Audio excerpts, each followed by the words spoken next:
ಎಲ್ಲರಿಗೂ ನಮಸ್ಕಾರ. Welcome back to Shwetha's blog. ಬೆಳಗ್ಗೆ ಎದ್ದ ತಕ್ಷಣವೇ ಮೊದಲು ಕಿಚನ್ನ ಕ್ಲೀನ್ ಮಾಡೋದು, ಬೆಟ್ಟದ ನೆಲ್ಲಿಕಾಯಿ ಚಿತ್ರಾನ್ನ ಹಾಗೆಯೇ ಮೊಳಕೆ ಹುರುಳಿಕಾಳಿನ ಹುಳಿ ಸಾರನ್ನ ಮಾಡ್ತಾಯಿದ್ದೀನಿ. ಇವತ್ತಿನ ರೆಸಿಪಿನೂ ಹೌದು. ಬೆಳಗ್ಗೆ ಎದ್ದ ತಕ್ಷಣವೇ ನಾನು ಮೊದಲು ಸ್ವಲ್ಪ ವಾರ್ಮ್ ವಾಟರ್ನ ಕುಡಿಯೋಣ ಅಂತ ಹೇಳಿ ನೀರನ್ನ ಇಟ್ಕೋತಾ ಇದ್ದೀನಿ. ಈಗ ನಾನು ಬ್ಯಾನಿಯನ್ ಟ್ರೀ ಲೀಫ್ನ ತೊಗೊಂಡ್ಬಂದಿದ್ದೆ, ಆಲದ ಮರದ ಎಲೆನ ತೊಗೊಂಡು ಬಂದಿದ್ದೆ. ನಿನ್ನೆಯಿಂದ ನಾವು ಇದೇ ಆಲದ ಮರದ ಲೀಫ್ನ ಕಷಾಯನ ಕುಡಿತಾ ಇದ್ದೀವಿ. ಸೊ ಇದನ್ನು ರಾತ್ರಿಯೇ ಕಿತ್ಕೊಂಡು ಬಂದರೆ ತುಂಬ ಚೆನ್ನಾಗಿರುತ್ತೆ. ಇಮಿಡಿಯೇಟಾಗಿ ನಾವು ಕಿತ್ಕೊಂಡು ಬಂದು ತಿನ್ನೋದು ಅಥವಾ ಅದನ್ನು ಬಳಸೋದು ಉತ್ತಮ ಅಲ್ಲ ಅಂತ ಅನಿಸುತ್ತೆ. ಆ ಕಾರಣಕ್ಕೆ ರಾತ್ರಿಯೇ ಕಿತ್ಕೊಂಡು ಬಂದು ಇಟ್ಟಿರ್ತಾರೆ. ನೀಟಾಗಿ ಇದನ್ನು ನೀರಲ್ಲಿ ಹಾಕಿ ವಾಶ್ ಮಾಡಿ ಎತ್ತಿಟ್ಕೊಂಡಿದ್ದೆ, ಆ ಕಂಪ್ಲೀಟ್ ಕಡ್ಡಿ ಸಮೇತ. ಈಗ ಮತ್ತೊಂದು ಸತಿ ನೀರೊಳಗಡೆ ಹಾಕಿ ತೊಳಿಬೇಕು. ಯಾವುದೇ ಒಂದು ಗಿಡದಿಂದ ನಾವು ಎಲೆನ ಕಿತ್ತು ಅದನ್ನು ಕಷಾಯ ಮಾಡಿ ಕುಡಿತಾ ಇದ್ದೀವಿ ಅಂದರೆ ಅದು ನಮ್ಮ ಮನೆಯ ವಾತಾವರಣಕ್ಕೆ ಹೊಂದ್ಕೋಬೇಕಂತೆ. ಆ ಕಾರಣಕ್ಕೆ ನಾನು ಹಿಂದಿನ ದಿನವೇ ಕಿತ್ಕೊಂಡು ಬರ್ತೀನಿ.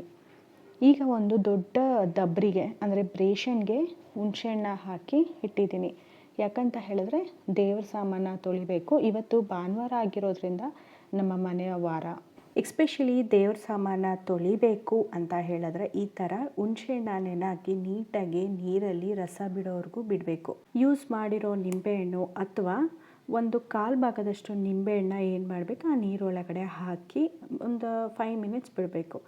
ನೀಟಾಗಿ ಅದನ್ನು ಕಿವುಚಿ ಆ ನೀರಿಗೆ ಕಂಪ್ಲೀಟಾಗಿ ರಸ ಬಿಟ್ಕೊಳ್ಳೋವರೆಗೂ. ಅದಾದಮೇಲೆ ನಾವು ಎಲ್ಲ ದೇವ್ರ ಸಾಮಾನ ಅದರೊಳಗಡೆ ಹಾಕಿದ್ರೆ ನೀಟಾಗಿ ಎಲ್ಲ ಏನಾದರೂ ಕೊಳೆ ಇತ್ತು ಅಂದರೆ ನೀಟಾಗಿ ಬಿಟ್ಕೊಳ್ಳುತ್ತೆ. ಅದಾದಮೇಲೆ ಇದೇ ನಿಂಬೆಹಣ್ಣು ಏನು ಸಿಪ್ಪೆ ಇರುತ್ತಲ್ಲ ಅದನ್ನು ಬಳಸ್ಕೊಂಡು ದೇವ್ರ ಸಾಮಾನು ತೊಳೆದ್ರೆ ತುಂಬ ಶೈನಿಯಾಗಿ, ತುಂಬ ಬೆಳ್ಳಗೆ, ನೀಟಾಗಿ ಸ್ಕ್ರ್ಯಾಚ್ ಬೀಳ್ದೇ ನೀಟಾಗಿ ತೊಳಿಬೋದು. ನಾವು ದೊಡ್ಡ ದೊಡ್ಡ ನಾರಲ್ಲಿ ಅಥವಾ ಸ್ಟೀಲ್ ನಾರಲ್ಲಿ ಅಥವಾ ಬ್ರಷಲ್ಲಿ ತೊಳೆದ್ರೆ ಸ್ಕ್ರ್ಯಾಚಸ್ ಬೀಳುವಂಥ ಚಾನ್ಸಸ್ ಇರುತ್ತೆ. ಅದಕ್ಕೆ ನಾನು ಇನ್ನೂ ಒಂದು ಒಳ್ಳೆ ನಿಂಬೆಹಣ್ಣು ಯೂಸ್ ಮಾಡಿರೋದನ್ನು ಹಾಗೆ ಫ್ರಿಜ್ಜಲ್ಲಿ ಇಟ್ಟಿರ್ತೀನಿ. ಅದನ್ನು ತೊಗೊಂಡು ನಾನು ನೀಟಾಗಿ ಉಜ್ಜಿದ್ರೆ ನೀಟಾಗಿ ಕೊಳೆನೂ ಹೋಗುತ್ತೆ, ಶೈನಿಯಾಗೂ ಬರುತ್ತೆ, ಹಾಗೆಯೇ ಗಾರ ಆಗಲ್ಲ ಅಂತ. ಈಗ ನಾನು ತೊಳೆದಿಟ್ಕೊಂಡಿರುವಂಥ ಎಲೆನ ನೀರಿಗೆ ಹಾಕೋತಾ ಇದ್ದೀನಿ. ಅದು ಹಾಗೇನೂ ಹಾಕೋಬೋದು, ಕಟ್ ಮಾಡಿನಾದರೂ ಹಾಕೋಬೋದು. ದೊಡ್ಡ ದೊಡ್ಡ ಎಲೆ ಇತ್ತಂದರೆ ನಾನು ಕಟ್ ಮಾಡ್ತೀನಿ, ಇಲ್ಲ ಅಂತ ಹೇಳಿದ್ರೆ ಹಾಗೆ ಹಾಕೋತೀನಿ, ಡಿಪೆಂಡ್ಸ್. ಇದಕ್ಕೆ ನಾವು ನೀಟಾಗಿ ತಟ್ಟೆನ ಮುಚ್ಚಿಬಿಟ್ಟು ನಾವು ನೀಟಾಗಿ ಅದನ್ನು ಕಾಯಿಸಿದ್ರೆ ಬೆಟರ್. ಇನ್ನು ಹೂವನ್ನೆಲ್ಲ ಈ ರೀತಿ ಒಣಗಿದ ಮೇಲೆ ಒಂದು ಕಡೆ ಎತ್ತಿಟ್ಕೊತೀನಿ. ಆ ಹೂವು ಒಣಗಿದ್ದಾದಮೇಲೆ ಎಷ್ಟೊಂದು ದಿನದೆಲ್ಲ ಸೇರಿ ಅದರಿಂದ ನಾವು ಈ ಬತ್ತಿನ ಮಾಡ್ಬೋದು. ಹೊಗೆ ಬರೋ ಥರ ಒಂದು ಫ್ರೇಗ್ರೆನ್ಸ್ ಕೊಡುವಂಥ ಬತ್ತಿನ ಏನು ಮಾಡ್ಬೋದಲ್ಲ, ಅದನ್ನು ನಾವು ಮನೆಯಲ್ಲೇ ಒಣಗಿರೋವಂಥ ಹೂವನ್ನು ಬಳಸ್ಕೊಂಡು ಮಾಡ್ಬೋದು. ನಾನು ಒಂದಷ್ಟು ಹೂವನ್ನ ಸ್ಟೋರ್ ಮಾಡಿಕೊಂಡು ನೀಟಾಗಿ ಒಣಗಿಸಿ ಸ್ಟೋರ್ ಮಾಡಿಕೊಂಡು ಅದಾದಮೇಲೆ ನಾನು ಅದನ್ನು ಮಾಡ್ತೀನಿ. ಒಂದಿನ ನಾನು ವಿಡಿಯೋದಲ್ಲೂ ಕೂಡ ತೋರಿಸ್ತೀನಿ ನಾನು ಮನೆಗೆ ಮಾಡ್ಕೋಬೇಕಾದ್ರೆ. ಇನ್ನು ಇಲ್ಲಿ ಕಷಾಯ ಕಾಯ್ತಾ ಇರಲಿ ಅಂತ ಹೇಳಿ ಇವತ್ತಿಗೆ ಅಡುಗೆಗೆ ಏನೆಲ್ಲ ತರಕಾರಿ ಬೇಕು ಎಲ್ಲನೂ ಕೂಡ ಎತ್ತಿಟ್ಕೊತಾ ಇದ್ದೆ. ಇವತ್ತು ಮೊಳಕೆ ಹುರುಳಿಕಾಳು ಸಾರು ಮಾಡ್ತಾಯಿದ್ದೀನಿ. ಅದಕ್ಕೋಸ್ಕರ ಬೀನ್ಸ್ ಮತ್ತು ಬದನೆಕಾಯಿನೂ ಕೂಡ ಹಾಕಿ ಮಾರೋಣ, ಹುಳಿ ಸಾರನ್ನ ಮಾಡೋಣ ಅಂತ ಹೇಳಿ. ಅದಾದಮೇಲೆ ನಾನು ಇವತ್ತು ಬೆಟ್ಟದ ನೆಲ್ಲಿಕಾಯಿ ಚಿತ್ರಾನ್ನ ಮಾಡೋಣ ಅಂತ. ಯೂಶ್ವಲಿ ಹುಳಿಗೆ ಅಂತ ಹೇಳಿ ಹುಣಸೆಹಣ್ಣು, ನಿಂಬೆಹಣ್ಣು ಅಥವಾ ಎಳ್ಳಿಕಾಯಿನ ಬಳಸಿ ಚಿತ್ರಾನ್ನನ ಮಾಡ್ತಾರೆ.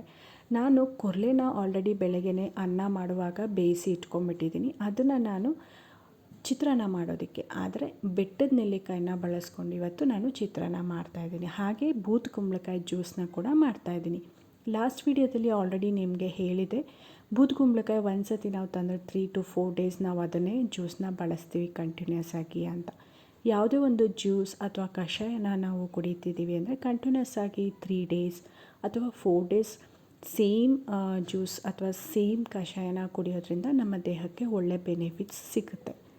ಇವಾಗ ನಾನು ಅನ್ನ ಮಾಡೋದಕ್ಕೂ ಕೂಡ ಇಡ್ತಾ ಇದ್ದೀನಿ. ಮೊದಲು ನೀರು ಮತ್ತು ಉಪ್ಪನ್ನ ಹಾಕಿ ಮಡಿಕೆಯಲ್ಲಿ ಕಾಯೋದಕ್ಕೆ ಇಡ್ತಾ ಇದ್ದೀನಿ. ಇದು ಮಳ್ಳೋ ಅಷ್ಟೊತ್ತಿಗೆ ಎಲ್ಲದನ್ನು ಕೂಡ ನಾನು ಜೋಡಿಸಿ ಇಟ್ಕೊಂಡಿದ್ದೀನಿ. ಇವತ್ತು ಸಂಡೇ ಆಗಿರೋದ್ರಿಂದ ವಾಕಿಂಗ್ ಹೋಗಬೇಕಿತ್ತು. ವಾಕಿಂಗ್ ಅಂದರೆ ಸುಮ್ಮನೆ ಆರಾಮಾಗಿ ಓಡಾಡ್ಕೊಂಡು ಬರೋದು. ಇನ್ನೂ ಟೈಮ್ ಇತ್ತು ಅಂತ ಹೇಳಿ ಅನ್ನನ ಮಾಡಿಬಿಟ್ಟಿಟ್ಬಿಟ್ರೆ ನಾವು ಬಂದು ತಿಂಡಿ ಮಾಡೋದಕ್ಕೆ ಅನ್ನ ನೀಟಾಗಿ ಉಡಿ ಉಡಿಯಾಗಿರುತ್ತೆ ಅಂತ ಹೇಳಿ ಈಗಲೇ ಅನ್ನ ಮಾಡೋದಕ್ಕೂ ಕೂಡ ಇಟ್ಕೊತಾ ಇದ್ದೀನಿ. ಈಗ ನೀರು ಚೆನ್ನಾಗಿ ಮಳ್ಳಿದೆ. ನಾನು ನೆನಕ್ಕೆ ಇಟ್ಕೊಂಡಿರುವಂಥ ಕೊರ್ಲೆ ಅದನ್ನು ಹಾಕ್ತಾಯಿದ್ದೀನಿ.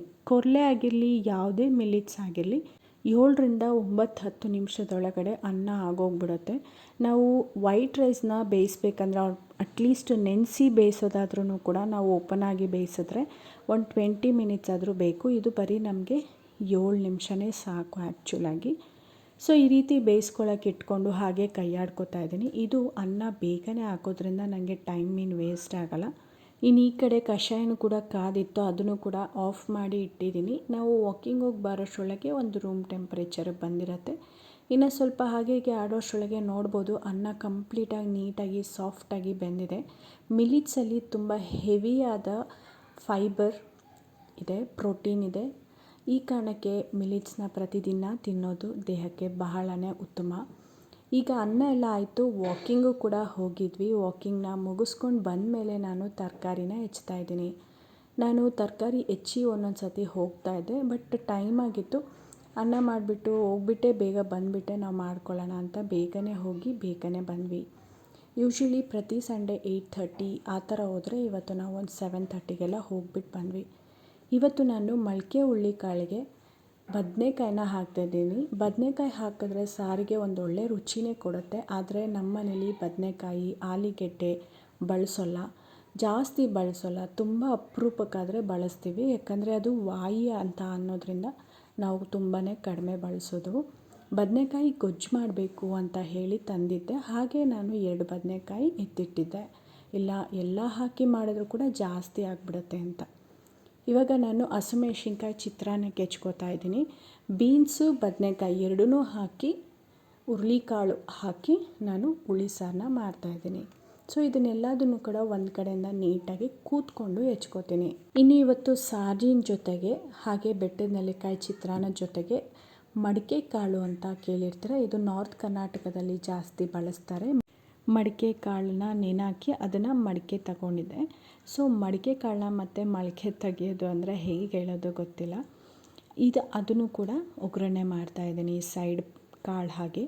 ಆ ಕಾರಣಕ್ಕೆ 3 ಡಿವಿಷನಲ್ಲಿ ನಾನು ಈರುಳ್ಳಿನ ಹೆಚ್ಚಿಟ್ಕೋತಾ ಇದ್ದೀನಿ. ಒಂದು ಒಗ್ಗರಣೆ ಹಾಕೋದಕ್ಕೆ, ಒಂದು ಸಾರಿಗೆ ರುಬ್ಬೋದಕ್ಕೆ, ಒಂದು ಚಿತ್ರಾನ್ನಕ್ಕೆ, ಹಾಗೆ ಒಂದು ಸಾರು ಒಗ್ಗರಣೆಗೆ ಅಂತ. ಅಂದರೆ ಮೊಳಕೆ ಹುರುಳಿಕಾಳು ನಾವು ಯಾವಾಗಲೂ ಅಷ್ಟೇ ಒಗ್ಗರಣೆಯಲ್ಲಿ ಹಸಿ ಸ್ಮೆಲ್ ಹೋಗುವಷ್ಟು ನಾವು ಬೇಯಿಸ್ಕೋಬೇಕು. ಹಾಗೆ ಟೊಮೆಟೊ ಯಾವಾಗಲೂ ಅಷ್ಟೇ ನಾನು 2 ಹೋಳನ್ನ ಮಾಡಿಟ್ಕೋತೀನಿ. ಈ ರೀತಿ ಟೊಮೆಟೊ ಆಗಿರಲಿ, ರುಬ್ಬಿಟ್ಕೊಳ್ಳೋಕ್ಕೆ ಏನು ಬೇಕೋ ಹಾಗೆ ಸ್ವಲ್ಪ ದಪ್ಪದಾಗಿ ಹೆಚ್ಕೋತೀನಿ. ನನಗೆ ಏನಕ್ಕೆ ಯಾವ್ಯಾವುದಕ್ಕೆ ಯಾವ ರೀತಿಗೆ ಬೇಕು ಆ ರೀತಿಯೇ ಹೆಚ್ಚಿಟ್ಕೊಳ್ಳೋದು. ಇನ್ನು ಬೂದುಗುಂಬಳಕಾಯಿ ಇವತ್ತು ಮತ್ತು ನಾಳೆಗೆ ಆಗೋಗುತ್ತೆ. ಸೊ ಆ ಕಾರಣಕ್ಕೆ ಬೂದುಗುಂಬಳಕಾಯಿನೂ ಕೂಡ ಕಟ್ ಮಾಡಿ ಇಟ್ಕೋತಾ ಇದ್ದೀನಿ. ಯಾವಾಗಲೂ ಅಷ್ಟೇ ನಾನು ಏನಾದರೂ ಕಟ್ ಮಾಡಿ ಅದು ರುಬ್ಬೋದಕ್ಕೆ ಹಾಕೋದು ಅಂದರೆ ನಾನು ಡೈರೆಕ್ಟ್ ಅದೇ ಕಂಟೈನರ್ಗೆ ಹಾಕಿಟ್ಕೊಂಡು ಬಿಡ್ತೀನಿ. ಇವಾಗ ಮಿಕ್ಸಿಗೆ ಹಾಕ್ಕೊಳ್ಬೇಕು ಸಾರಿನ ಮಸಾಲ ಎಲ್ಲ ಅಂದರೂ ಹೆಚ್ಚಿ ಸೈಡಿಗೆ ಇಟ್ಕೊತೀನಿ, ಇಲ್ಲಾಂದರೆ ಡೈರೆಕ್ಟ್ ಜಾರ್ನ ತೊಗೊಂಡು ಬಂದು ಇಟ್ಕೊಂಡ್ಬಿಡ್ತೀನಿ. ಇಲ್ಲಿ ಆಲ್ರೆಡಿ ತಟ್ಟೆ ಇರೋದ್ರಿಂದ ನಾನು ಸಾರಿಗೆ ಹಾಕುವಂಥ ಮಸಾಲ ಐಟಮ್ಸ್ ಎಲ್ಲ ಸೈಡಿಗೆ ಇಟ್ಟಿದ್ದೀನಿ. ಹಾಗೆಯೇ ನಾನು ಹೇಗಿರೋ ಜ್ಯೂಸ್ ಮಾಡ್ತೀನಿ ಅಂತ ಗೊತ್ತಿದ್ದಕ್ಕೆ ಇದೇ ಕಂಟೈನರ್ನ ತೊಗೊಂಡು ಬಂದು ಇಲ್ಲಿ ಇಟ್ಕೊಂಡಿರ್ತೀನಿ ಹೆಚ್ಚೋ ಟೈಮಲ್ಲಿ. ಸೊ ಹಾಗೆ ಹೆಚ್ಚುತ್ತಾ ಡೈರೆಕ್ಟ್ ಅದರೊಳಗಡೆ ಹಾಕ್ತೀನಿ. ಇಲ್ಲಾಂದರೆ ತರಕಾರಿ ಹೆಚ್ಚಿ ಮತ್ತೆ ಒಂದು ಪ್ಲೇಟ್ಗೆ ಇಟ್ಕೋಬೇಕು, ಮತ್ತು ಅದರಿಂದ ಮತ್ತೆ ನಾವು ಬಳಸ್ಕೋಬೇಕು. ಎಲ್ಲ ಥರ ಪ್ಲೇಟ್ಸು ಪಾತ್ರೆಗಳು ಜಾಸ್ತಿ ಆಗುತ್ತೆ ಅಂತ. ಇನ್ನು ಬೆಟ್ಟದ ನೆಲ್ಲಿಕಾಯಿ ಚಿತ್ರಾನ್ನ ಮಾಡೋದಕ್ಕೆ ಈ ರೀತಿ ನಾವು ಬೆಟ್ಟದ ನೆಲ್ಲಿಕಾಯಿನ ನೀಟಾಗಿ ಸಣ್ಣದಾಗಿ ಈ ಥರ ತುರ್ಕೋಬೇಕು. ನಾನು ದಪ್ಪ ಇರುವಂಥ ಬೆಟ್ಟದ ನೆಲ್ಲಿಕಾಯಿನ ಬಳಸ್ತಿದ್ದೀನಿ. ಅದಾದರೆ ಚೆನ್ನಾಗಿರುತ್ತೆ, ಒಗರು ತುಂಬಾ ಕಡಿಮೆ ಇರುತ್ತೆ. ನೀವು ಚಿಕ್ಕದು ಏನಾದರೂ ನೆಲ್ಲಿಕಾಯಿ ತೊಗೊಂಡು ಬಂದರೆ ಅದರಲ್ಲಿ ಒಗರು ಜಾಸ್ತಿ ಇರುತ್ತೆ. ಆ ಕಾರಣಕ್ಕೆ ನೀವು ಸ್ವಲ್ಪ ದಪ್ಪ ಇರೋದು ಅಥವಾ ಬಲ್ತಿರೋದನ್ನು ತೊಗೊಂಡು ಬರಬೇಕು. ನಾನಿಲ್ಲಿ 2 ತುರಿಯೋಣ ಅಂತ ಎತ್ತಿಟ್ಕೊಂಡೆ, ಆದರೆ ಒಂದೇ ನನಗೆ ಜಾಸ್ತಿ ಆಯಿತು. ನಾವು ಇಬ್ಬರೇ ಇರೋದ್ರಿಂದ ಇದು ಸಾಕಂತ ಅನ್ನಿಸ್ತು. ಆ ಕಾರಣಕ್ಕೆ ಒಂದಕ್ಕೇ ತುರಿದ್ಬಿಟ್ಟು ಸಾಕಂತ ಎತ್ತಿಟ್ಬಿಟ್ಟೆ.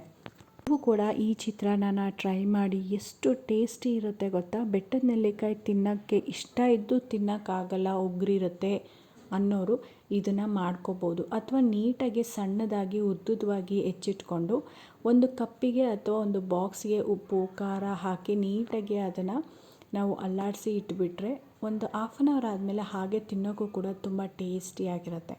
ಇವತ್ತು ಸ್ವಲ್ಪ ಜಾಸ್ತಿ ಹೆಚ್ಚಿಟ್ಕೊಂಡ್ಬಿಟ್ಟಿದ್ದೀನಿ, ಅದಕ್ಕೆ ಸ್ವಲ್ಪ ತುಂಡನ್ನ ಎತ್ತಿಟ್ಬಿಟ್ಟು ಅದಾದಮೇಲೆ ನೀರು ಹಾಕದೇ ಒಂದು ಸತಿ ರುಬ್ಬಿಟ್ರೆ ಆವಾಗ ಸ್ವಲ್ಪ ಚಿಕ್ಕದಾಗತ್ತೆ ಜಾಗ. ಆವಾಗ ಜಾಗ ಇರುತ್ತೆ ಮತ್ತೆ ತುಂಬೋದಕ್ಕೆ. ಮತ್ತೆ ನಾನು ಹೆಚ್ಚಿಟ್ಕೊಂಡಿರುವಂಥ ತುಂಡುಗಳನ್ನ ಅದರೊಳಗಡೆ ಹಾಕಿಬಿಟ್ಟು ಮತ್ತು ಸ್ವಲ್ಪ ನೀರನ್ನ ಹಾಕಿ ನೀಟಾಗಿ ರುಬ್ಬಿಟ್ಕೊಂಡಿದ್ದೀನಿ. ಇವತ್ತು ನಾನು ಸ್ವಲ್ಪ ಬೇಗನೆ ರುಬ್ಬಿಟ್ಕೊಂಡಿದ್ದೆ, ಯಾಕಂದರೆ ಈಗ ತಾನೇ ನಾವು ಕಷಾಯನ ಕುಡಿದಿದ್ವಿ. ಆ ಕಾರಣಕ್ಕೆ ಇದನ್ನು ನೀಟಾಗಿ ಈ ಥರ ಹಾಕಿ ನೀರೆಲ್ಲ ಹಾಕಿ ತೆಗೆದುಬಿಟ್ಟು ಇದಕ್ಕೆ ಲಿಡ್ಡನ್ನ ಮುಚ್ಚಿಬಿಟ್ಟು ಕ್ಲೋಸ್ ಮಾಡಿ ಎತ್ತಿಟ್ಟೆ. ಯಾಕಂದರೆ ಒಂದು ಹಾಫ್ ಆನ್ ಅವರ್ ಆದರೂ ಬ್ರೇಕ್ ಬೇಕು. ಒಂದೊಂದು ಸತಿ ಆಫೀಸಿಗೆ ಹೋಗೋ ದಿನದಲ್ಲೆಲ್ಲ ನಾವು ಆಲ್ಮೋಸ್ಟ್ 10 ಮಿನಿಟ್ಸ್ 20 ಮಿನಿಟ್ಸ್ಗೆಲ್ಲ ನಾವು ಬಿಟ್ವೀನಲ್ಲಿ ಕುಡಿದ್ಬಿಡ್ತೀವಿ. ಇವತ್ತು ಅಟ್ಲೀಸ್ಟ್ ನೀಟಾಗಿ ಹಾಫ್ ಆನ್ ಅವರ್ಗೆ ಕುಡಿಯೋಣ ಅಂತ ಹೇಳಿ ಹಾಫ್ ಆನ್ ಅವರ್ ಆದಮೇಲೆ ಕುಡಿಯೋಣ ಅಂತ ಹಾಗೆ ಇಟ್ಟಿದ್ದೀನಿ. ಈಗ ಒಂದು ಬಾಣಲಿಗೆ ಒಗ್ಗರಣೆ ಹಾಕೋಣ ಅಂತೇಳಿ ಎತ್ತಿಟ್ಕೊಂಡಿದ್ದೀನಿ. ಅಂದರೆ ಮೊದಲು ಸಾರು ಮಾಡೋದಕ್ಕೆ ಇಟ್ಕೊಂಬಿಟ್ರೆ ಒಂದು ಸ್ಟವಲ್ಲಿ ಅದು ಬೇಯ್ತಾ ಇರುತ್ತೆ, ಹಾಗೆ ಈ ಕಡೆ ನಾನು ಚಿತ್ರಾನ್ನ ಇರ್ಬೋದು ಅಥವಾ ಮಡಿಕೆ ಕಾಳು ಒಗ್ಗರಣೆ ಆಗಿರ್ಬೋದು ಎಲ್ಲ ಮಾಡ್ಬೋದು ಅಂತ. ಅಷ್ಟರೊಳಗೆ ಮತ್ತೆ ಯಾಕೆ ಪದೇ ಪದೇ ಅಂತ ಹೇಳಿ 2 ಸ್ಟವನ್ನು ಬಳಸ್ಕೊಂಡು 2 ಕಡೆನೂ ಒಗ್ಗರಣೆ ಹಾಕೋಣ ಅಂತ ಹೇಳಿಬಿಟ್ಟು 2 ಕಡೆನೂ ಕೂಡ ಬಾಣಲಿ ಇಟ್ಕೊಂಡಿದ್ದೀನಿ. ಮಧ್ಯದ ಸ್ಟವಲ್ಲಿ ನಾನು ಮಡಿಕೆ ಕಾಳು ಒಗ್ಗರಣೆ ಕೊಡ್ತಾಯಿದ್ದೀನಿ, ಹಾಗೆಯೇ ಫಸ್ಟ್ ಸ್ಟವಲ್ಲಿ ನಾನು ಸಾರಿಗೆ ಒಗ್ಗರಣೆ ಕೊಡ್ತಾಯಿದ್ದೀನಿ. ನಾನು ಮಾಡುವಂಥ ಪಾತ್ರೆಯಲ್ಲಿ ನಾವು ಒಗ್ಗರಣೆ ಕೊಟ್ಟು ಸಾರನ್ನ ಮಾಡೋಕ್ಕಾಗಲ್ಲ. ಅದರಲ್ಲಿ ಡೈರೆಕ್ಟ್ ನೀರನ್ನ ಹಾಕಿ ಬೇಯಿಸ್ಬೋದೇ ಹೊರತು ಅದರಲ್ಲಿ ನಾವು ಒಗ್ಗರಣೆಯಲ್ಲಿ ಬೇಯಿಸೋಕ್ಕಾಗಲ್ಲ ಅಂತ ಹೇಳಿದರು. ಆ ಕಾರಣಕ್ಕೆ ನಾನು ಈ ಒಂದು ಪಾತ್ರೆಯಲ್ಲಿ ನೀಟಾಗಿ ಒಗ್ಗರಣೆನ ಹಾಕಿಬಿಟ್ಟು ಅದಾದಮೇಲೆ ಆ ಒಂದು ಪಾತ್ರೆಗೆ ನಾನು ನೀಟಾಗಿ ಟ್ರಾನ್ಸ್ಫರ್ ಮಾಡ್ಕೊತೀನಿ. ಈಗ 2 ಬಾಣಲಿಯಲ್ಲೂ ಎಣ್ಣೆ ಕಾದಿದೆ, 2ಕ್ಕೂ ಕೂಡ ನಾನು ಒಂದೇ ಸತಿ ಒಗ್ಗರಣೆ ಹಾಕ್ಕೋತೀನಿ. ಸಾಸಿವೆ, ಜೀರಿಗೆ, ಉದ್ದಿನಬೇಳೆನ ಹಾಕ್ಕೊಂಡು 2 ಬಾಣಲಿಗೂ ಕೂಡ ಹಾಕ್ಕೊಂಡಿದ್ದೀನಿ. ಹಾಗೆ ಈರುಳ್ಳಿನೂ ಕೂಡ 2 ಬಾಣಲಿಗೆ ಹಾಕ್ಕೊಂಡು ನೀಟಾಗಿ ನಾನು 2 ಕಡೆನೂ ಕೂಡ ಕೈಯಾಡ್ತಾ ಹೋಗ್ತೀನಿ.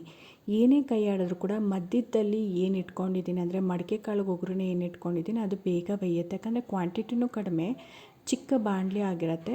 ಆ ಕಾರಣಕ್ಕೆ ಅಲ್ಲಿ ಬೇಗನೆ ಬೇಯ್ದುಬಿಡುತ್ತೆ. ಬರೀ ಈರುಳ್ಳಿ ಹಾಕೋವರೆಗೂ ಮಾತ್ರ ನಾವು ಈಕ್ವಲ್ ಆಗಿ 2 ಕಡೆನೂ ಕೂಡ ಹಾಕ್ಕೊಳ್ಬೋದು. ನೋಡ್ಬೋದು ನಾನು ಹಾಗೆ ಕಷಾಯನ ಕುಡ್ಕೊಂಡೇ ಕೆಲಸ ಮಾಡ್ತಾಯಿದ್ದೀನಿ. ಈ ಕಡೆ ಅನ್ನ ಆಗಿದೆ. ನಾನು ಅನ್ನನ ಎತ್ತಿಟ್ಬಿಟ್ಟು ಸಾಂಬಾರಿಗೆ ಏನು ಕಾಳು ಬೇಯೋದಕ್ಕೆ ಬೇಕು ಅಷ್ಟಕ್ಕೆ ನಾನು ನೀರನ್ನ ಕೂಡ ಎತ್ತಿಟ್ಕೊತಾ ಇದ್ದೀನಿ.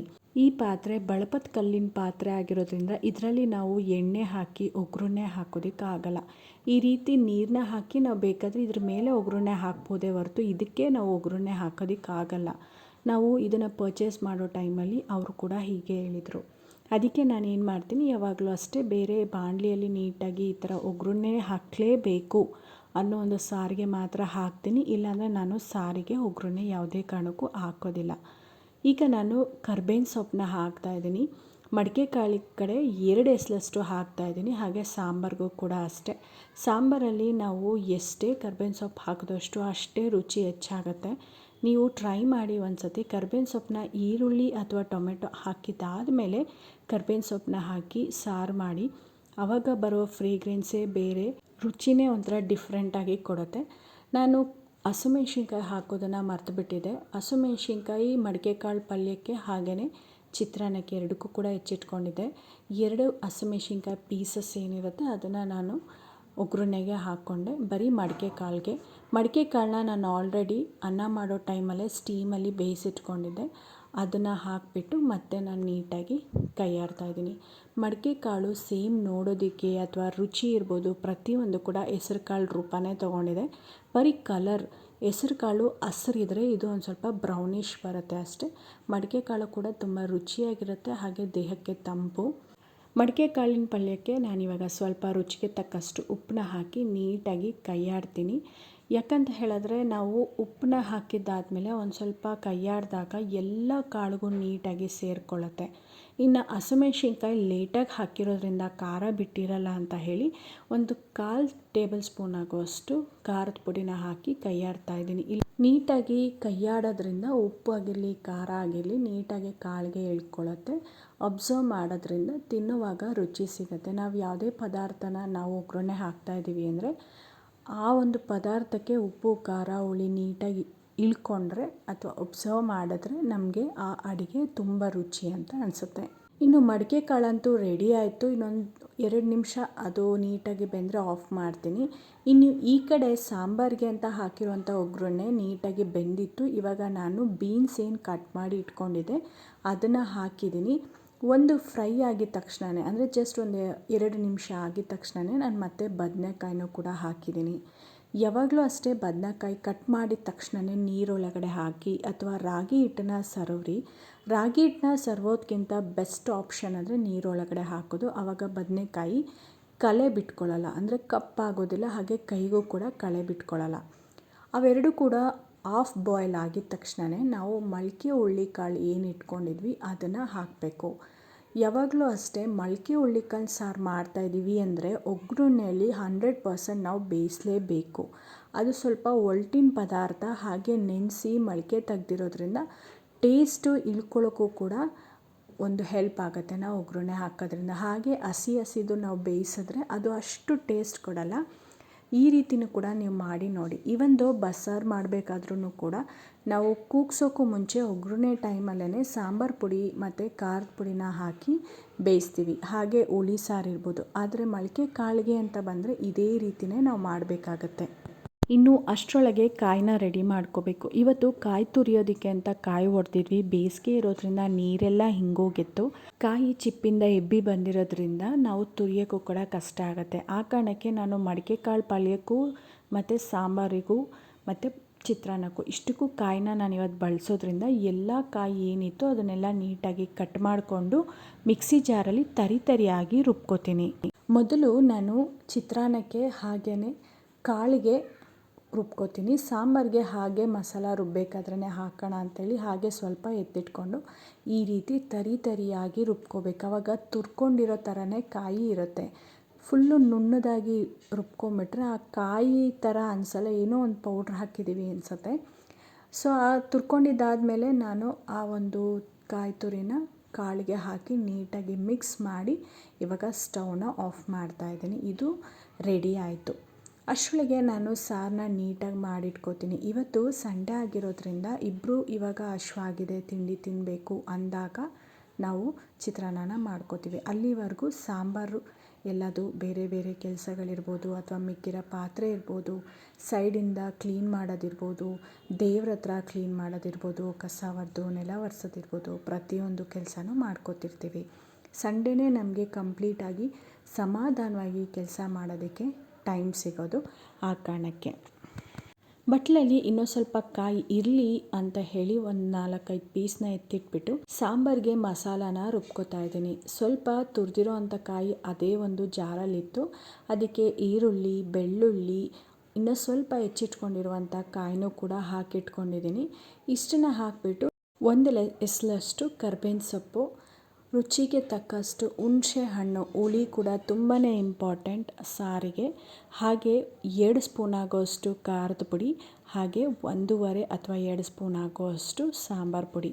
ನಾನು ಇವೊಂದು ಅಲ್ಲಿ ಕಾಳು ಏನು ಬೇಯ್ತಾ ಇದೆ ಆ ಕಾಳಿಗೂ ಕೂಡ ಹಾಕೋದ್ರಿಂದ ರುಬ್ಬೋದಕ್ಕೆ ನಾನು ಸ್ವಲ್ಪ ಕಡಿಮೆನೇ ಹಾಕೋತಾ ಇದ್ದೀನಿ.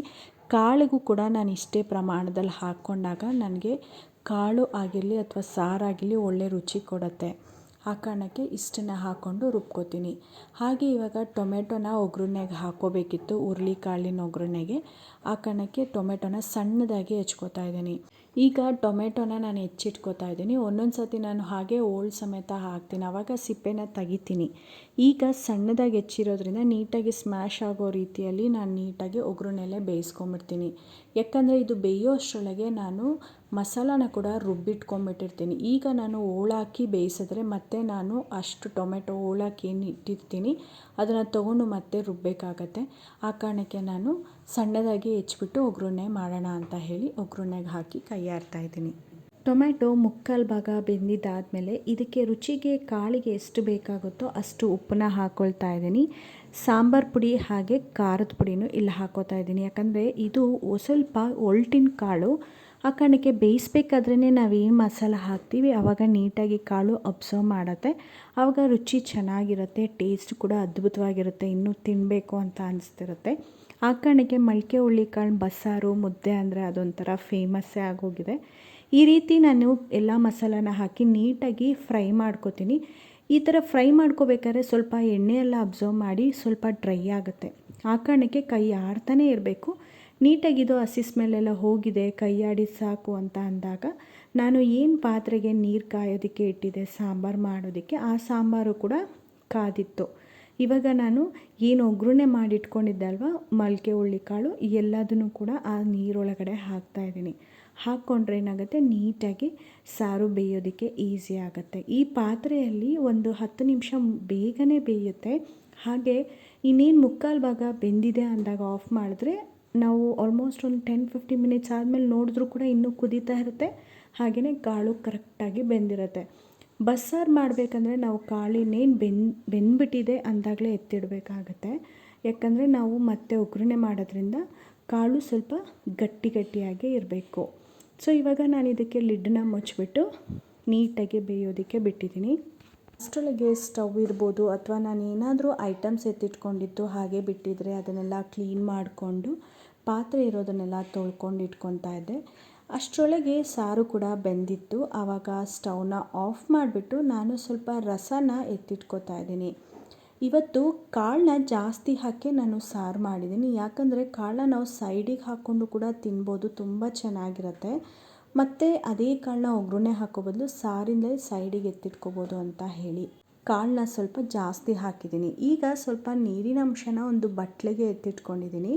ಯಾಕಂತ ಹೇಳಿದ್ರೆ ನಾನು ರುಬ್ಬಿದಾದ್ಮೇಲೆ ಆ ಜಾರಿಗೆ ಸ್ವಲ್ಪ ನೀರನ್ನ ಹಾಕಿ ಹಾಗೆ ಆ ನೀರನ್ನ ಬಳಸೋಕ್ಕೆ ನಾನು ಯೂಶ್ವಲಿ ಸಾರಿಗೆ ನಾನು ಹೊಸ ನೀರು ಅಥವಾ ಹೊರಗಿನ ನೀರನ್ನ ಬಳಸೋಕ್ಕೆ ಇಷ್ಟಪಡಲ್ಲ. ಅಂದರೆ ಟೇಸ್ಟ್ ಹೋಗ್ಬಿಡುತ್ತೆ ಅಂತ. ತುಂಬ ಗಟ್ಟಿ ಆಯಿತು ಅಥವಾ ನೀರು ಬೇಕೇ ಬೇಕು ಅನ್ನೋ ಸಂದರ್ಭದಲ್ಲಿ ನಾನು ನೀರನ್ನ ಬಳಸ್ತೀನಿ. ಇಲ್ಲಾಂದರೆ ಈ ರೀತಿ ನಾನು ಸಾರು ಬೇಯಿಸೋದಕ್ಕೆ ಅಂತ ಏನು ನೀರು ಇಟ್ಕೊಂಡಿದ್ದೆ ಅದೇ ಸಾರನ್ನೇ ನಾನು ಇನ್ನೊಂದು ಬಟ್ಲಿಗೆ ಎತ್ತಿಟ್ಕೊಂಡು ಈ ಜಾರಲ್ಲೆಲ್ಲ ಇನ್ನೂ ಸ್ವಲ್ಪ ಮಸಾಲ ಮಿಕ್ಕಿರುತ್ತಲ್ವ, ಅದಕ್ಕೆ ಈ ನೀರನ್ನೇ ಹಾಕಿ ನೀಟಾಗಿ ಜಾರ್ನೆಲ್ಲ ನೀಟಾಗಿ ಇದು ಮಾಡಿಕೊಂಡು ಅದೇ ನೀರನ್ನ ಮತ್ತೆ ಪಾತ್ರೆಗೆ ಹಾಕೋತೀನಿ. ಮತ್ತು ಬೇರೆ ನೀರನ್ನ ಹಾಕ್ಕೊಂಡ್ರೆ ಸ್ವಲ್ಪ ರುಚಿ ಕಡಿಮೆ ಆಗುತ್ತೇನೋ ಅನ್ನೋ ಒಂದು ಉದ್ದೇಶಕ್ಕಷ್ಟೇ ಈ ಥರ ಮಾಡಿಕೊಂಡ್ರೂ ಉತ್ತಮ. ಇನ್ನು ಬಸ್ಸಾರಿಗಷ್ಟೇ ಏನು ಬೇಯಿಸಿರ್ತೀವೋ ಅದೇ ನೀರಲ್ಲಿ ನಾವು ಖಾರನ ತೆಗೆದು ಹಾಕೋದ್ರಿಂದ ಒಳ್ಳೆ ಟೇಸ್ಟ್ ಕೂಡ ಕೊಡುತ್ತೆ. ಇನ್ನು ನಾನು ಈ ರೀತಿ ಮಸಾಲೆ ಎಲ್ಲ ಹಾಕಿ ನೀಟಾಗಿ ಕಲಸಿದ್ದಾದಮೇಲೆ ಸ್ಟವ್ನ ಹಚ್ತಾ ಇದ್ದೀನಿ. ಸಾರು ನೀಟಾಗಿ ಮಳ್ಳಬೇಕು. ಇವಾಗ ನೋಡ್ಬೋದು ನೀಟಾಗಿ ಮಳ್ಳಿದೆ. ಇವಾಗ ನಾನು ಒಂದೆರಡು ಸತಿ ಕೈಯಾಡಿಬಿಟ್ಟು ಆಮೇಲೆ ಸ್ಟವ್ನ ಆಫ್ ಮಾಡ್ತೀನಿ. ಆಲ್ಮೋಸ್ಟ್ ಕುದೀತಾ ಇದೆ ಅಂದರೆ ಒಂದು 2 ಸತಿ ಈ ಥರ ಕೈಯಾಡಬೇಕು. ಆವಾಗ ನೀಟಾಗಿ ತಳದಲ್ಲಿರೋದೆಲ್ಲ ಮೇಲೆ ಹೋಗುತ್ತೆ. ನೀಟಾಗಿ ಏನಾದರೂ ಬೆಂದಿಲ್ಲ ಅಂದರೆ ಬೇಯ್ಕೊಳ್ಳುತ್ತೆ. ಇವಾಗ ನಾನು ಒಂದು ಸತಿ ರುಚಿನ ನೋಡ್ತಾ ಇದ್ದೀನಿ. ಉಪ್ಪು ಖಾರ ಏನಾದರೂ ಕಡಿಮೆ ಇದ್ದರೆ ಹಾಕೋಣ ಅಂತ. ಆಲ್ಮೋಸ್ಟ್ ಉಪ್ಪು ಕಡಿಮೆ ಇದ್ದರೆ ಹಾಕ್ತೀನಿ, ಬೇರೆ ಏನೂ ಕಡಿಮೆ ಆಗೋದಿಲ್ಲ. ಒಂದೊಂದು ಸತಿ ಜಾಸ್ತಿನೇ ಆಗ್ಬೋದು. ಇವಾಗ ಉಪ್ಪು ಕಡಿಮೆ ಇದೆ, ಆ ಕಾರಣಕ್ಕೆ ನಾನು ಸ್ವಲ್ಪ ಉಪ್ಪನ್ನ ಹಾಕಿ ಕೈಯಾಡ್ತಿದ್ದೀನಿ. ಸಾರು ಕೂಡ ರೆಡಿ ಆಯಿತು. ಈ ಕಡೆ ನಾನು ಚಿತ್ರಾನ್ನ ಮಾಡೋಣ ಅಂತ ಹೇಳಿ ಸೇಮ್ ಬಾಣಲಿ ತೊಳೆದಿಟ್ಕೊಂಡಿದ್ದೀನಿ. ಇವಾಗ ನಾನು ಆಲ್ಮೋಸ್ಟ್ 1.5 ಅಥವಾ 2 ಸ್ಪೂನ್ ಆಗೋಷ್ಟು ಸಾಸಿವೆ ಎಣ್ಣೆನ ಹಾಕ್ಕೊಂಡಿದ್ದೀನಿ. ಈ ಒಂದು ಸಾಸಿವೆ ಎಣ್ಣೆ ನಮ್ಮ ದೇಹಕ್ಕೆ ಒಳ್ಳೆಯದು. ರಿಫೈನ್ಡ್ ಆಯಿಲು ದೇಹಕ್ಕೆ ಒಳ್ಳೆಯದಲ್ಲ. ಯಾಕಂದರೆ ನಾವು ಯಾವುದೇ ಒಂದು ಸಾಸಿವೆ ಇರ್ಬೋದು, ಕಡಲೆಕಾಳು ಎಣ್ಣೆ ಇರ್ಬೋದು, ಯಾವುದನ್ನೇ ಆಗಲಿ ಪದಾರ್ಥನ ತೊಗೊಂಡು ಗಾನ್ಗೆಯಲ್ಲಿ ನಾವು ಎಣ್ಣೆನ ತೆಗೆಸ್ದಾಗ ನಾವು 1 kgಗೆ ಎಷ್ಟು ಎಣ್ಣೆ ಬರುತ್ತೆ ಹೇಳಿ? 1 kg ಎಣ್ಣೆ ಬರಲ್ಲ. ಆದರೆ ನಾವು 1 kg ಎಣ್ಣೆಗೆ ಒಂದು ಕಾಳಿಗೂ ಕೊಡೋಕ್ಕೂ ಕಡಿಮೆ ಅಷ್ಟು ಕೊಡ್ತಿದ್ದೀವಿ ಅಂದರೆ ಅಲ್ಲಿ ಎಷ್ಟು ಮಿಕ್ಸ್ ಇರುತ್ತೆ ಅನ್ನೋದನ್ನ ಯೋಚನೆ ಮಾಡಿ. ಆ ಕಾರಣಕ್ಕೆ ಎಣ್ಣೆ ಸ್ವಲ್ಪ ಕಡಿಮೆ ಬಳಸಿದ್ರೂ ಪರವಾಗಿಲ್ಲ, ಆದರೆ ಗಾಣದ ಎಣ್ಣೆನ ತೊಗೊಂಡು ಬಂದು ಬಳಸೋದನ್ನು ರೂಢಿ ಮಾಡ್ಕೊಳ್ಳಿ. ಇವಾಗ ನಾನು ಬಾಣಲಿಗೆ ಎಣ್ಣೆ ಹಾಕಿದ್ದೀನಿ. ಎಣ್ಣೆ ಕಾದಿದೆ. ನಂತರ ನಾನು ಜೀರಿಗೆ, ಸಾಸಿವೆ, ಕಡಲೆಬೇಳೆ, ಉದ್ದಿನಬೇಳೆ ಹಾಕಿ ಸಿಡಿಸ್ಕೊತೀನಿ. ಇದು ನೀಟಾಗಿ ಬೇಯಬೇಕು. ಚಿತ್ರಾನ್ನಕ್ಕೆ ಕಡಲೆ ಬೀಜ, ಉದ್ದಿನಬೇಳೆ ಅಥವಾ ಉದ್ದಿನ ಕಾಳು ಅಂದರೆ ತುಂಬಾ ಟೇಸ್ಟ್ ಕೊಡುತ್ತೆ. ಹಾಗೆ ಒಂದು ಒಳ್ಳೆ ಫ್ರೇಗ್ರೆನ್ಸ್ ಕೊಡುತ್ತೆ. ಕಡಲೆಬೇಳೆ ಬೇಯ್ತಾ ಇದ್ದರೆ ಒಂದು ಒಳ್ಳೆ ಫ್ರೇಗ್ರೆನ್ಸ್ ಬರುತ್ತೆ. ಅದಂತೂ ಅದ್ಭುತವಾಗಿರುತ್ತೆ. ಚಿತ್ರಾನ್ನ ಅಂದರೆ ಇವಾಗ ಏನೆಲ್ಲ ಒಗ್ಗರಣೆಗೆ ಹಾಕಿದ್ದೀವಿ ಅದು ಮೇನ್ ಇಂಗ್ರೀಡಿಯೆಂಟ್ ಅಂತಲೇ ಹೇಳ್ಬೋದು. ಇದನ್ನು ಕೈಯಾಡ್ತಾನೆ ಮತ್ತು ನಾನು ಇದಕ್ಕೆ ಸ್ವಲ್ಪ ಜಜ್ಜಿರುವಂಥ ಬೆಳ್ಳುಳ್ಳಿನ ಹಾಕ್ಕೊಳ್ತಾ ಇದ್ದೀನಿ. ಇನ್ನು ಹಸಿಮೆಣ್ಸಿನ್ಕಾಯಿ ರುಚಿಗೆ ಎಷ್ಟು ಬೇಕು ಅಷ್ಟು ಖಾರ ಆಗುವಷ್ಟು ಹಸಿಮೆಣ್ಸಿನ್ಕಾಯಿನ ಕೂಡ ನೀಟಾಗಿ ಸೀಳ್ಕೊಂಡಿದ್ದೆ, ಅದನ್ನು ಕೂಡ ಹಾಕಿ 2 ಎಸಳೆ ಆಗೋಷ್ಟು ಕರ್ಬೇವಿನ ಸೊಪ್ಪನ್ನು ಕೂಡ ಹಾಕ್ಕೊಂಡು ನೀಟಾಗಿ ಕೈಯಾಡ್ಕೋಬೇಕು. ಇದೆಲ್ಲ ಹಸಿದಾಗಿರೋದ್ರಿಂದ ಸ್ವಲ್ಪ ಚಿಟಪಟ ಅಂದರೆ ಒಳ್ಳೆಯದು. ಇದಾದಮೇಲೆ ನಾನು ಹೆಚ್ಚಿಟ್ಕೊಂಡಿರುವಂಥ ಈರುಳ್ಳಿ ಅಂದರೆ ಮೀಡಿಯಮ್ ಸೈಜ್, ಅಂದರೆ ತುಂಬ ದಪ್ಪ ಅಲ್ಲ, ತುಂಬ ಉದ್ದಕ್ಕೂ ಅಲ್ಲ, ಸಣ್ಣದಾಗಿ ಹೆಚ್ಚಿಟ್ಕೊಂಡಿದ್ದೀನಿ. ಹಾಗಂತ ತುಂಬ ಸಣ್ಣನೂ ಇಲ್ಲ. ಈ ಒಂದು ಚಿತ್ರಾನ್ನಕ್ಕೆ ನಾವು ಈರುಳ್ಳಿ ಹಾಕದೆ ಸ್ವಲ್ಪ ಎಣ್ಣೆ ಜಾಸ್ತಿ ಮಾಡಿ ನಾವು ನಾರ್ಮಲಾಗಿ ನಿಂಬೆಹಣ್ಣು ಚಿತ್ರಾನ್ನ ಹೇಗೆ ಮಾಡ್ತೀವಿ ಈರುಳ್ಳಿ ಹಾಕದೆ ಅದೇ ರೀತಿಯಲ್ಲೂ ಕೂಡ ಮಾಡ್ಬೋದು. ಆದರೆ ನಾವು ಮನೆಯಲ್ಲಿ ಈರುಳ್ಳಿ ಹಾಕದೆ ಚಿತ್ರಾನ್ನ ಮಾಡಿದ್ರೆ ಯಾರು ಇಷ್ಟಪಡಲ್ಲ ಅಂತ ಹೇಳಿ ಯಾವುದೇ ಕಾರಣಕ್ಕೂ ಈರುಳ್ಳಿ ಹಾಕದೆ ಚಿತ್ರಾನ್ನ ಮಾಡಲ್ಲ. ಇನ್ನು ತುರಿದಿಟ್ಕೊಂಡಿರುವಂಥ ಬೆಟ್ಟದ ನೆಲ್ಲಿಕಾಯಿನೂ ಕೂಡ ಇವಾಗ ಹಾಕ್ಕೊಂಡಿದ್ದೀನಿ. ನೆಲ್ಲಿಕಾಯಿ ದಪ್ಪ ಇರೋವಂಥದ್ದು ಅಥವಾ ಬಲ್ತಿರೋ ಅಂಥದ್ದನ್ನ ತೊಗೊಂಡ್ರೆ ನಮಗೆ ಕಹಿ ಆಗಿರಲಿ ಒಗರಾಗಿರಲಿ ಇರೋದಿಲ್ಲ, 80% ಇರೋದಿಲ್ಲ. ಆ ಕಾರಣಕ್ಕೆ ಇವಾಗ ಒಂದು ಸ್ವಲ್ಪ 10% ಇರುತ್ತೆ. ಆ ಕಾರಣಕ್ಕೆ ನಾನು ಈ ಹಂತದಲ್ಲೇ ಹಾಕ್ಕೊಂಡು ಸ್ವಲ್ಪ ಫ್ರೈ ಮಾಡ್ಕೊತೀನಿ. ಅಕಸ್ಮಾತ್ ಏನಾದರೂ ನಿಮಗೆ ಸ್ವಲ್ಪ ಹಸಿ ಇರಬೇಕು ಅಥವಾ ಬಾಯಿಗೆ ಸಿಗ್ತಿರಬೇಕು ಅಂದರೆ ನೀವು ಅನ್ನ ಹಾಕಿ ಕೈಯಾಡಿದಾದಮೇಲೆ ನೀವು ಬೆಟ್ಟದ ನೆಲ್ಲಿಕಾಯಿನ ತುರಿದಿಟ್ಕೊಂಡಿರೋಂಥದ್ದನ್ನು ಹಾಕ್ಕೊಂಡ್ರೆ ಇನ್ನೂ ಒಳ್ಳೆ ಡಿಫ್ರೆಂಟ್ ಟೇಸ್ಟ್ ಕೊಡುತ್ತೆ. ನಾನು ನೆಲ್ಲಿಕಾಯಿ ತುರಿನ ಹಾಕ್ಕೊಂಡಿದ್ದಾದಮೇಲೆ ಸ್ವಲ್ಪ ಉಪ್ಪು ಹಾಗೆ ಜೀರಿಗೆ ಪುಡಿನ ಹಾಕ್ಕೊಂಡು ಕೈಯಾಡಿಕೊಂಡೆ. ಅದಾದಮೇಲೆ ಸ್ವಲ್ಪ ಅರಶಿನ ಹಾಕ್ಕೊಂಡು ಕೈಯಾಡಿಕೊಂಡೆ. ಚಿತ್ರಾನ್ನ ಅಂದರೆ ಎಲ್ಲೋ ಕಲರ್ ಅಲ್ವಾ, ಸೊ ಅರಶಿನ ಹಾಕ್ಕೊಂಡು ಕೈಯಾಡಿದ್ದಾದಮೇಲೆ ಸ್ವಲ್ಪ ತುರಿದಿಟ್ಕೊಂಡಿರುವಂಥ ಕಾಯಿನ ಹಾಕ್ಕೊಂಡು ಕೈಯಾಡಿಕೊಂಡೆ. ಕಾಯಿ ಸ್ವಲ್ಪ ಹಸಿ ಸ್ಮೆಲ್ ಹೋಗೋವರೆಗೂ ಕೈಯಾಡಿಕೊಂಡು ಅದಾದಮೇಲೆ ನೆಕ್ಸ್ಟ್ ನಾವು ಏನು ಬೇಯಿಸಿಟ್ಕೊಂಡಿರ್ತೀವಿ ಆ ಅನ್ನನ ಹಾಕಬೇಕಾಗತ್ತೆ. ಇವತ್ತು ಕೊರಲೆನ ನಾನು ನೆನೆಹಾಕಿರೋದ್ರಿಂದ ಆ ಕಣಕ್ಕೆ ಕೊರಲೆದೆ ಅನ್ನನ ಮಾಡಿದ್ದೆ. ನೆನೆಹಾಕಿ ಮಾಡುವಾಗ ನಾವು ಸ್ವಲ್ಪ ನೀರನ್ನ ಕಡಿಮೆ ಹಾಕಿದ್ರೆ ಉಡಿ ಆಗುತ್ತೆ, ಕರೆಕ್ಟಾಗಿ ಹಾಕಿದ್ರೆ ಸ್ವಲ್ಪ ತೆಳು ಆಗುತ್ತೆ. ಉಡಿ ಆಗಿರಲಿ ಅಂತ ಹೇಳಿ ಸ್ವಲ್ಪ ನೀರನ್ನ ಕಡಿಮೆ ಹಾಕಿನೇ ಬೇಯಿಸಿದ್ದೆ ಇವತ್ತು. ಚಿತ್ರಾನ್ನ ಇರ್ಬೋದು, ವಾಂಗಿಬಾತ್, ಪುಳಿಯೋಗರೆ ಈ ರೀತಿ ಬ್ರೇಕ್ಫಾಸ್ಟ್ ಅಥವಾ ತಿಂಡಿಗಳಿಗೆ ನಾವು ಉಡಿಯಾಗಿ ಅನ್ನ ಮಾಡಿಕೊಂಡ್ರೆ ಚೆನ್ನಾಗಿರುತ್ತೆ. ಆದರೆ ಒಂದೊಂದು ಮಿಲ್ಲಿಟ್ಸ್ಗೆ ಒಂದೊಂದು ರೀತಿ ಅಡುಗೆ ಮಾಡಿದಾಗ ಚೆನ್ನಾಗಿರುತ್ತೆ. ಈ ವೈಟ್ ರೈಸ್ಗೆ ಮ್ಯಾಚ್ ಆಗೋ ರೀತಿಯಲ್ಲಿ ಎಲ್ಲ ಒಂದು ರೈಸು ವೈಟ್ ರೈಸ್ ಮ್ಯಾಚ್ ಆಗುತ್ತೆ, ಬಟ್ ಈ ಮಿಲ್ಲಿಟ್ಸ್ಗೆ ಎಲ್ಲ ಥರದ ಬಾತ್ ಮ್ಯಾಚ್ ಆಗೋದಿಲ್ಲ. ಇವಾಗ ನಾನು ಮಿಲ್ಲಿಟ್ಸ್ನ ಹಾಕ್ಕೊಂಡ್ಮೇಲೆ ನೀಟಾಗಿ ಈ ರೀತಿ ಕೈಯಾಡ್ತಾ ಇದ್ದೀನಿ. ಸ್ವಲ್ಪ ಕಡಿಮೆ ಮಾಡಿಕೊಂಡ್ರೂ ಪರವಾಗಿಲ್ಲ, ಜಾಸ್ತಿ ಮಾಡ್ಕೊಳ್ಳಲ್ಲ, ಯಾಕಂದರೆ ಮಿಕ್ಕಿದ್ರೆ ಮತ್ತೆ ಹಳೇದನ್ನು ತಿನ್ನಬೇಕಾಗತ್ತೆ ಅಂತಲೇ ನಾನು ಪಲ್ಯ ಅಥವಾ ಕಾಳಿನ ಒಗ್ಗರಣೆ ಕೊಟ್ಕೋತೀನಿ. ಆವಾಗ ಬ್ರೇಕ್ಫಾಸ್ಟ್ ಸ್ವಲ್ಪ ಕಡಿಮೆ ಆದರೂ ಕೂಡ ಸೈಡಲ್ಲಿ ಕಾಳು ಅಥವಾ ಪಲ್ಯ ಇರೋದ್ರಿಂದ ನಮಗೆ ಸರಿ ಹೋಗುತ್ತೆ. ಇವಾಗ ನೀಟಾಗಿ ಚಿತ್ರಾನ್ನ ಕಲಸಿದ್ದಾದಮೇಲೆ ನೋಡ್ಬೋದು ಚಿತ್ರಾನ್ನ ಥರನೇ ಕಾಣಿಸ್ತಾ ಇದೆ. ಇವಾಗ ಸ್ವಲ್ಪ ಕೊತ್ತಂಬರಿ ಸೊಪ್ಪನ್ನ ಹಾಕ್ಕೊಂಡು ಕೈಯಾಡ್ಕೊತೀನಿ. ಮಿಲ್ಲಿಟ್ಸ್ ಯಾವಾಗಲೂ ಅಷ್ಟೇ ಸ್ವಲ್ಪ ನುಚ್ಚಕ್ಕಿ ಥರ ಇರುತ್ತೆ ಹೊರತು ಅದು ಕೂಡ ಏನು ಡಿಫ್ರೆಂಟ್ ಟೇಸ್ಟ್ ಕೊಡಲ್ಲ. ನಾವು ಏನು ಅಡುಗೆ ಮಾಡ್ತೀವೋ ಅದೇ ಅಡುಗೆ ತಕ್ಕಂತೆ ಮ್ಯಾಚ್ ಆಗುತ್ತೆ. ವೈಟ್ ರೈಸ್ ಯಾವ ರೀತಿ ಕಾಣುತ್ತೆ ಅಥವಾ ವೈಟ್ ರೈಸ್ ಯಾವ ರೀತಿ ಟೇಸ್ಟ್ ಕೊಡುತ್ತೆ, ಸೇಮ್ ಟೇಸ್ಟ್ ಕೊಡುತ್ತೆ. ಆದರೆ ತಿನ್ನಬೇಕಾದ್ರೆ ವೈಟ್ ರೈಸ್ ಥರ ನಮಗೆ ಅಗ್ಳುಗಳು ಸಿಗೋದಿಲ್ಲ. ಇಲ್ಲಿ ಸ್ವಲ್ಪ ನುಚ್ಚಕ್ಕಿ ಥರ ಈ ರಾಗಿ, ರವೆ, ಗಸಗಸೆ ಈ ರೀತಿಯಲ್ಲಿ ನಮಗೆ ಸಿಗುತ್ತೆ. ಅದನ್ನು ನಾವು ರೂಢಿ ಮಾಡಿಕೊಂಡ್ರೆ ನಮಗೆ ಯಾವುದೇ ಥರದ ಕಷ್ಟ ಅಂತ ಅನಿಸಲ್ಲ ಮಿಲ್ಲಿಟ್ಸ್ನ ತಿನ್ನೋದಕ್ಕೆ. ಈಗ ನೆಲ್ಲಿಕಾಯಿ ಚಿತ್ರಾನ್ನ ರೆಡಿ ಆಯಿತು. ಬಿಸಿ ಬಿಸಿದೆ ಸರ್ವ್ ಮಾಡ್ಕೊಳ್ಳೋಣ ಅಂತ ಹೇಳಿ ತಿನ್ನಬೇಕು ಅಂತ ಅನ್ನಿಸ್ದಾಗ್ಲೇ ತಿಂಡಿ ಮಾಡೋಣ ಅಂತೇಳಿ ಅದೊಂದನ್ನು ಪೆಂಡಿಂಗ್ ಇಟ್ಕೊಂಡಿದ್ದೆ. ಇವಾಗ ನಾನು ತಟ್ಟೆಗೆ ನಮ್ಮಿಬ್ರಿಗೂ ಬ್ರೇಕ್ಫಾಸ್ಟ್ನ ಬಳಸ್ಕೊತಾ ಇದ್ದೀನಿ. ಸೊ ಈ ರೀತಿ ನಮ್ಮ ಬ್ರೇಕ್ಫಾಸ್ಟ್ ಇವತ್ತಿನ ಪ್ಲ್ಯಾನ್ ಆಗಿತ್ತು. ಸೊ ಬೆಟ್ಟದ ನೆಲ್ಲಿಕಾಯಿನ ಬಳಸ್ಕೊಂಡು ಚಿತ್ರಾನ್ನ ಮಾಡ್ಕೊಂಡಿದ್ದೀನಿ. ಬೆಟ್ಟದ ನೆಲ್ಲಿಕಾಯಿ ಹಾಕಿದ್ದೀವಿ ಅಥವಾ ಅದರ ಕಹಿ ಅಥವಾ ಅದರ ಒಗರು ಏನೂ ಕೂಡ ನಮಗಿದರಲ್ಲಿ ಗೊತ್ತಾಗ್ತಿರಲಿಲ್ಲ. ಅಷ್ಟು ಟೇಸ್ಟಿಯಾಗಿತ್ತು, ಅಷ್ಟು ತಿನ್ನಬೇಕಂತ ಅನ್ನಿಸ್ತಿತ್ತು. ತುಂಬ ಅಂದರೆ ತುಂಬ ರುಚಿಯಾಗಿತ್ತು.